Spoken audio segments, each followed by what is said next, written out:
Yo, what's up, everybody? So I got a few things I want to show just from the last few days. Just some cool stuff that I found. Uh, Hot Wheels, and actually today I was able to get a couple of really sweet wrestling autographs. Um, so a friend of mine posted something on Facebook talking about a sports card show that was happening in town. They had a table there, my friend and his wife, and she posted, hey, if you got nothing to do, come on down. Corporal Kirshner is here, and I was like, wait, what? So any of you old school wrestling fans might recognize that name. Here he is. I had him sign my LJN figure. So this is the first signed LJN figure I've got. I'm not going to be trying to collect them or anything. It's honestly the only thing I had. I think I may have had some of the 85 Topps cards or O-Pee-Chee cards of his, but I wouldn't have the first clue where they are. So I just said screw it, and I brought this figure. And I'm glad I did, because it came out really nice. Like, he took his time, signed it really carefully. Real nice guy, talked to him. There was nobody else there when I showed up. I think I showed up a little bit late. And we were talking for a minute. It was super cool. Really cool experience.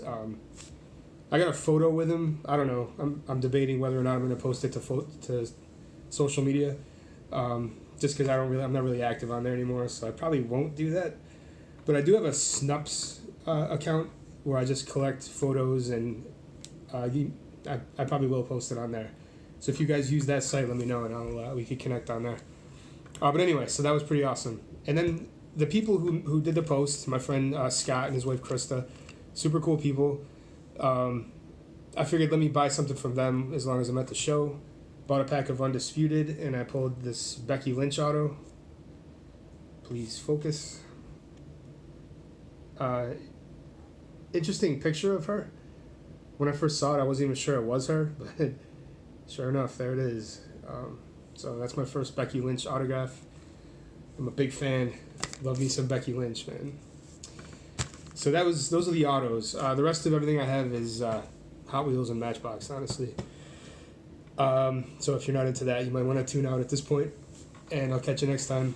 I am going to do a video pretty soon for my top set, the 89 Topps set. I'm going to kind of do an update, let you guys know where I'm at. I still need like 200 cards, so I'm pretty far off. So I do think I could do some more TTMing to make some progress. So I'm planning to do that. So stay tuned for that. All right. So as far as Hot Wheels go, went to a flea market, and there was a guy there selling some older treasure hunt cars. So I picked up a couple of Mustangs. There's no way to get a good view of it, but anyway, it's pretty cool treasure hunt. They made it easy back then. They actually wrote treasure hunt on the side, so that's pretty cool. But that also meant that you never ever saw them on the shelves.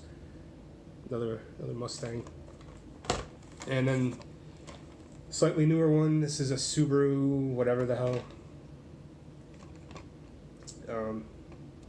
$5. I mean, pretty fair prices, honestly. So then a few more things. Earlier in the week, I had gone to a Walmart, and they had just done a new display for Hot Wheels the day before. So I obviously looked through every goddamn car on the rack, and someone had obviously been there before I got there and found all the super treasure hunts, but they left all the treasure hunts. So I found 3 of these, the Cyber Speeder, and for the newer ones, you can tell a treasure hunt by that little symbol behind the car itself. And then the car will have, see this little flame logo in a circle. Like, if you find that, you know it's a good one to get. So that's how you know it's a treasure hunt. And I also found 3 of these. I'm not a big fan of these ones that are not actual cars. These like fantasy castings or whatever you want to call them. But it's a shark. I mean, come on. Sharks are pretty badass. Plus, it's a treasure hunt, so I bought 3 of those as well. And the reason I buy 3, I didn't have any of these. 1 to keep sealed, 1 to open, and then 1 for potential trades. So we'll see. I'm not, I'm not buying these to try to resell them. This was amazing. I went to a Target. This particular car right here is kind of whatever. You see these everywhere. It's called Street Creeper. But this is actually a super treasure hunt. The symbol is different on this one. It's gold. And it's got a, let's see if I can get it on camera here. there's a little TH in the back over here, where the regular mainline version does not have that. So this is a nice one. This one's really rare. This one's probably worth tens of dollars, probably like, you know, $20-$30 maybe. So I was really psyched when I found that. That's really hard to find these. There's people that like camp out, you know, they like know when it's truck day or something. They just camp out and they buy everything in sight. It's really frustrating, actually. So the last thing I got is an error. It's actually a packaging error. It's a Matchbox vehicle from this Jeep series. And the reason it's an error, here's another vehicle from the same series. You'll see they're facing different directions. Matchbox, you know, this is the way the cars are packaged. They're always facing this way.